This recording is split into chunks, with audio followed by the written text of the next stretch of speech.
Now a little time has passed, I think it's fair to say that Madam Web may be one of the most interesting case studies for a film that was a monumental failure.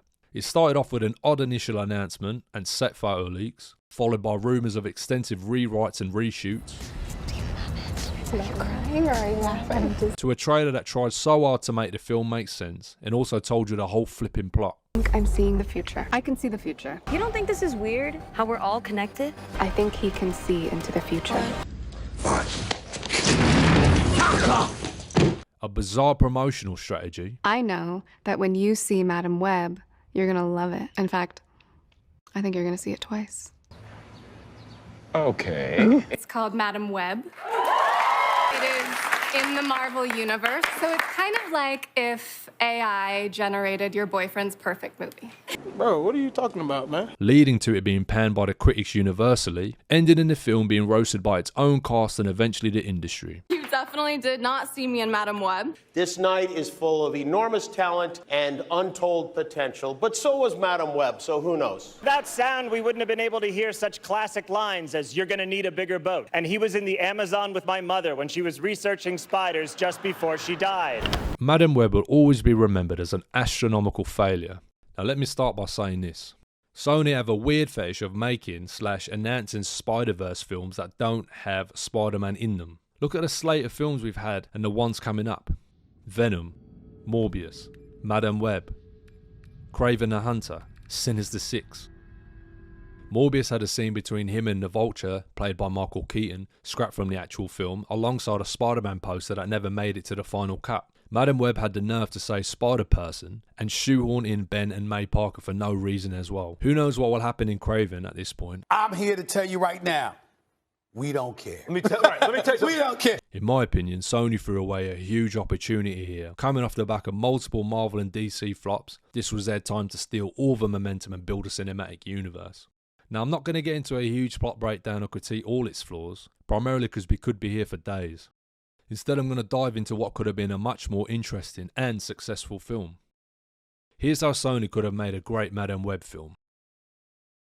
The film opens in a New York skyline at night as a Spider-Man and Spider-Woman are fighting a man wearing a suit. The fight is intense, with a man being able to predict their attacks, alongside showing his own strengths against them. Both Spider-Man and Spider-Woman are not able to work in tandem together, which leads the man getting an upper hand.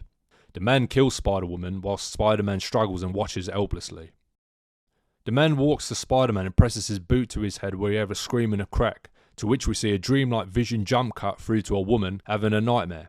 A woman's voice in the distance whispers Cassie.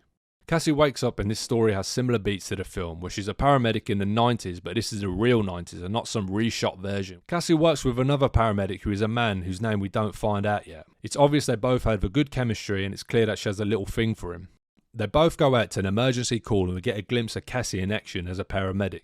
Upon returning, they're introduced to a new nerdy looking trainee called Julia. Cassie introduces herself by name and goes to introduce the man, however he cuts her off and says, "Call me Frank." Cassie goes about her day, where we get to see how she cares about people outside of her job too. Cassie's kind of a loner and struggles in social situations because she gets awkward and uncomfortable. However, she has a good heart and we can see she wants to fit in. Now let me just interject here and say, this is one of my biggest gripes with the actual film. The writers made it out to be a horrible person who doesn't care about anyone and for no specific reason either. There were multiple scenes where she didn't know how to interact with people, and the worst of it all was the awkward scene between her and the kid in the hospital. Her little boy wanted to say thank you. You know what? Mr. Ben Parker here did all the work, so... Just take it. Take it. Just take it. That's... you. And Thanks, what buddy. am I supposed to do with this? Awkward. In my version, she actually cares about people, but she still doesn't really trust them all too much. In the evening, she keeps having more and more nightmares, similar to the one that we see at the start of the film, but this time the Spider-Man suit looks different. The man in the dream turns to look at Cassie directly, screaming at her that she is the reason that he's trapped in this hell, and she's the reason he became who he is.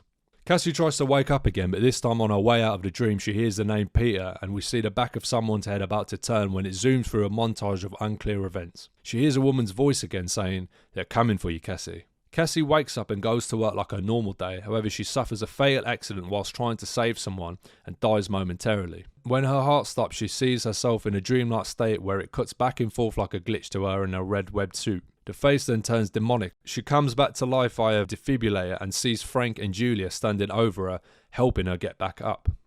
Cassie then goes home after being discharged as she is told she has to have time off work because of the accident. Nighttime, and we see a woman running away in the street being chased by something above her, moving super fast until it pounces on her. Cassie sees this in her nightmare and wakes up.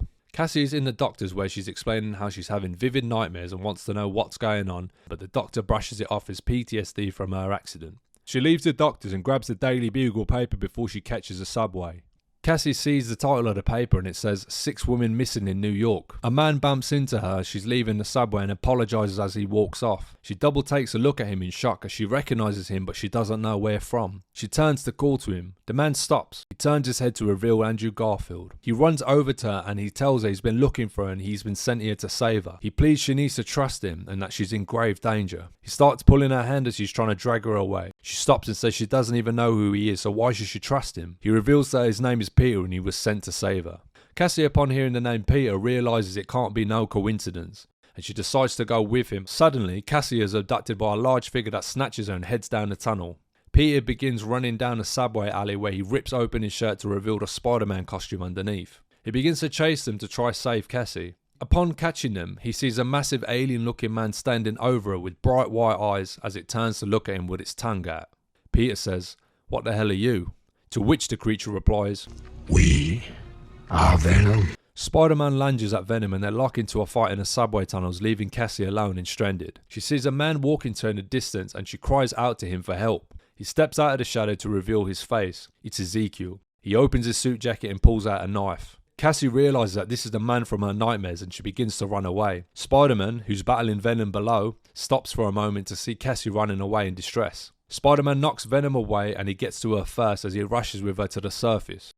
Once they reach the surface, they begin scaling a building with Venom closely following them. Ezekiel also chases them to the rooftop where a fight between all 3 parties ensues. Ezekiel, however, is far too strong for them. Venom throws Spider-Man off the roof and whilst he's distracted, Ezekiel puts his hand through Venom and begins to pull Eddie out of the symbiote.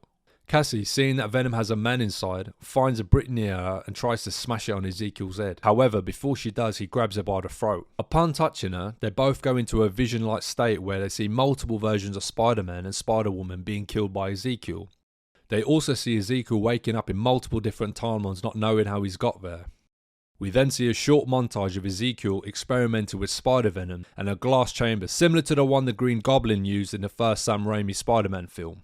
Cassie also sees herself in this vision, but she's blind, older and wheelchair bound. She sees herself talking to Venom and Spider-Man individually too. She's flung out the dream state by Spider-Man who kicks Ezekiel off her. However, Ezekiel throws a knife at Cassie and it stabs her in the chest as he's falling. Spider-Man catches her as she falls back with a knife in her. He looks up to see Venom walking over and clenches his fist. However, Venom takes a knee close to Cassie and puts his own hand over the wound. Venom's symbiote then transfers itself onto Cassie's wound. Peter looks at him shocked, asking him, "What are you doing?" Eddie's face emerges. He looks to Peter and says, "Saving her life like she told us to." As Cassie is being held by Venom, she goes into another dreamlike state. However, this time it feels more focused and doesn't feel like a dream, but more like she's physically there. She's in her apartment, however it's dark and gloomy. The apartment looks futuristic with floating screens around. She hears a voice in the distance saying, "Finally, we can talk properly." Out of the shadows, Madame Web comes in her full costume. She looks at Cassie with her red-tinted glasses in her wheelchair and says, My, how young I was." Cassie, in a state of disbelief, realises that she's looking at herself in the future. She says, "Why is this happening to me? Why can't I just live a normal life? I just want to fit in and I don't want to be a freak anymore." Madame Web gets closer to Cassie and takes her hand. She looks at her and says, "The sacrifice you'll make for the betterment of mankind is one that no one will ever know, nor will they ever say thank you. But in that sacrifice, you'll be able to save millions of lives." Cassie and Madame Web share a moment of silence together before Madame Web continues to say, "Your story isn't the one with the happy ending. Your story is giving people theirs." Cassie looks at Madame Web with tears in her eyes. She starts thinking about her life and all the good she's done to everyone around her. She starts thinking of Frank and how she wants to tell him how she's always liked him. However, her positive dream is cut short as she starts seeing the hospital they're working at being attacked by Ezekiel. She starts seeing a fire, Frank, and Julia lay dead on the floor. Ezekiel stood over them with a knife in his hand, covered in blood. Madam Webb tells Cassie she sent Eddie and Pete to help her as they both haven't fought Ezekiel in their worlds, which means he can't predict how they'll fight. However, he's still just as strong as them. Cassie asks why Ezekiel is after her, and Madam Webb explains that she's the one who did this to him. He was experimenting in the future with spider venom to try and save his wife.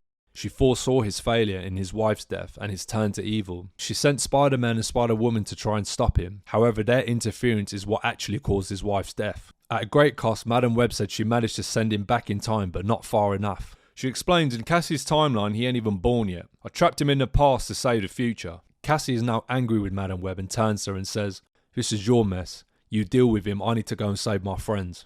Madam Webb tries to keep Cassie in the dream, however Cassie wakes up out of it. Cassie tells Venom and Spider-Man she needs their help to stop Ezekiel, but they all have to work together. She also tells them that she knows that they are from the future. We cut to the emergency section of the hospital where it's jam-packed full of citizens.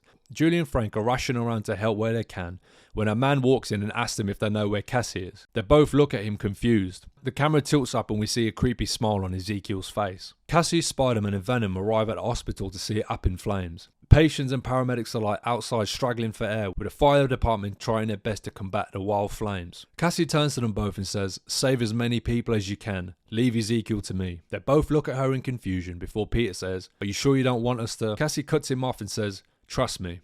She runs off into the burning hospital. Eddie transforms into Venom and in a funny scene he says, "Eat as many people as you can," to Pete's dismay. Cassie's running through the burning building. She tries to help people by guiding them to the exit and picking up fallen people too. She looks up to see Venom smash a hole through several walls leading people out. Spider-Man is swinging through the broken hospital, saving trapped people in there using his webs to stop parts of the building falling. Cassie runs through to see Ezekiel holding Julia at knife point. Frank is laying on the floor, unconscious, battered and bruised. Cassie tells Ezekiel it's her that he wants and she knows what she did to him in the future. She says to him this isn't what his wife would have wanted. Ezekiel lowers his knife in a momentary pause of sadness. He turns to Cassie and says, "You're right, she wouldn't have wanted this." Frank also gains consciousness as he looks to see the current situation. Ezekiel turns to Cassie and says, "You took my wife from me." He abruptly stabs Julie on the side of her stomach before throwing her to the ground near Frank. The room falls silent as Cassie and Frank stare at Julia laid bleeding in front of them. Ezekiel then walks over to Cassie with the knife in his hand, but suddenly Venom smashes through the wall, grabbing Ezekiel. Spider-Man then swings into the room to help get them out of there. Spider-Man picks Julia up and tells Frank and Cassie to follow him. As they're running through, Frank and Cassie spot a little girl hiding away from the fire and rush over to help her. Frank picks the girl up and Cassie continues to look for more survivors. A section of the building collapses and Cassie is separated from the rest of them. Spider-Man turns and says, "Hang on, I'll be right back for you." Spider-Man and Frank exit the building and another paramedic comes over to take the little girl from Frank as Spider-Man lays Julia on a stretcher at the back of an ambulance. Frank rushes over and says she's lost a lot of blood. Spider-Man turns to him and says, "Use my blood." Frank, looking confused, says, "I don't even know if you're human, how do we know your blood will work?" Spider-Man looks around to see the coast is clear. He removes his mask and says, "See, just a dude in a spider costume. And trust me, it will work." Frank, acknowledging that Pete looks like a human, asks him to reach into his pocket to get a knife. Pete sees the name tag B. Parker and pauses for a second. He says, "I thought your name was Frank." Frank turns to him and says, "My name is Benjamin Franklin Parker, but most people call me Frank." Spider-Man holds back a tear and smiles at Frank. He says, "Thank you for everything." Frank turns to him and says, "You're welcome, now hand me that," as he points to a needle and tube. Venom and Ezekiel are locked in a battle that's even and Venom doesn't understand why Ezekiel's so powerful. Cassie, running through the burning building, sees Ezekiel launch Venom through a wall. She runs over to them and whilst Ezekiel isn't looking, she charges up a defibrillator nearby and shocks him in the back. He drops to the floor. She looks through the giant hole at the side of the building where Venom was thrown at to see him in the distance. As she's looking at Venom, Ezekiel stands up behind her and thrusts his knife through her spine. The knife is deep in her back when he twists it, causing Cassie unbearable pain. She musters up what last bit of strength she has and reaches her hands behind her head to find Ezekiel's face smiling. She takes a deep breath and presses her hands into his temple, causing him to scream uncontrollably. Both scream in sheer agony as his eyes turn bright white alongside Cassie's that turn red. We get warped into Ezekiel's mind, where it's been shattered and destroyed. Cassie drops to the floor now with her eyes dark red and her spine split in two from the knife. She's losing consciousness. As the light fades from her eyes, she sees two figures coming in the distance. Spider-Man and Venom arrive in the nick of time to rush her through what's left of the burning hospital. The building has reached its limits with everything falling around them. They work together in harmony, utilising each other's powers to escape the burning building. Cassie loses consciousness and passes out. The screen cuts to black. 2 weeks later. Frank, Pete and Eddie are sat around Cassie's hospital bed. Her eyes open to reveal them being completely dark red. She turns to him and says, "Thank you all for saving me." They look around to figure out how she's aware who's in the room, and she smiles and she says, "I didn't lose my eyes. I gained my sight." Frank says, "I'm so sorry, Cassie." She takes his hand and smiles, comforting him. Eddie breaks up the sentimental moment by saying, "This is all nice and that, but how do I get back home?" Cassie looks towards him and Pete. She says, "I got a message from the future saying that your work here isn't done yet." Frank's pager goes off and he says he'll be back as soon as he can. He rushes to respond to a 911 call about a car crash on the freeway. When he arrives, he sees a boy trapped in a flipped car. He rushes to try and yank the door open but fails to. He climbs into the car and begins to reassure the boy that everything's going to be okay. He keeps trying to keep the door open from the inside but fails. As the car begins to catch fire, he holds the boy in his arms waiting for death. They both close their eyes when the door is ripped off the car. Frank looks over in shock as he sees Julia stood there extending her hand. Julia smiles at them. We cut to black. The end. Now the mid-credit scene would tease Julia's journey to becoming Spider-Woman. Julia walks down an alleyway. She puts her hand to the wall similar to the iconic scene from the original Tobey Maguire film. She's interrupted by a man played by the landlord from Spider-Man 2 who tells her, "Don't touch my building unless you're paying rent." The credits continue, and once they're finished, we're into our post-credit scene. Pete and Eddie are eating lunch together, and in a funny scene, Eddie is eating everything at 1,000,000 miles per hour, whilst Pete is sat watching him in horror and disgust. They both feel the room go super dark as Pete's spidey senses are tingling. Eddie hears Venom warn him too. Everything around them fades out as they stand up back to back ready to fight when they hear a voice say, "It's okay, Pete." A man walks out to reveal himself. It's Tobey Maguire in his Spider-Man suit with his mask off. He looks to Venom and says, "It's nice to meet you, Eddie." Andrew Garfield looks to Tobey Maguire and says, "What's going on, Pete? Why are we here?" As more footsteps are heard walking around them, Pete looks around to see multiple Spider-Man wearing an array of different costumes. The future Madam Web also appears in her floating wheelchair. Tobey Maguire's Pete then says, "Something big is coming, and we all need your help." Now I will say this, there's a couple of things I missed out in here just for time's sake. Showing scenes between Andrew Garfield's Spider-Man and Tom Hardy's Venom building their chemistry together, which I think would be quite funny to see on screen. Cassie and Frank's relationship showing their intricate moments together and explaining how and why she likes him. Julia's relationship as a trainee with Cassie and Frank. And of course, fleshing out Ezekiel's character with his wife. I appreciate you for watching the video up until this point. If you liked it, feel free to subscribe. If you didn't, thank you for watching this far anyway. Take care.